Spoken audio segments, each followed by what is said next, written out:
How to fix the gateway connection timed out in Wuthering Waves.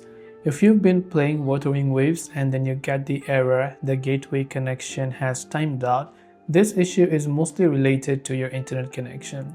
But there are a couple of things that we can check before we try to fix this. The first thing is that if you're still playing and your Wuthering Waves is open in the background, you can just right click on it and quit the application or the game completely.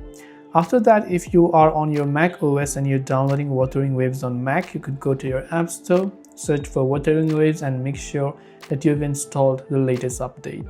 If you're using on your Windows, what you can do is there could be some kind of firewall protection that is actually blocking your network connection.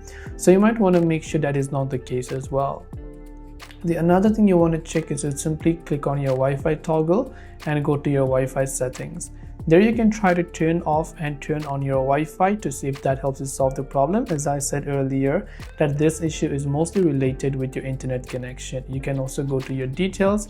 If there's any sort of Wi-Fi networks, then you can try to turn it off and turn it on again and see if that actually helps you solve the problem. So I hope the video helped you out, and if you have got any further questions, do feel free to also leave them down in the comments below. As always, thank you for watching and see you in the next video.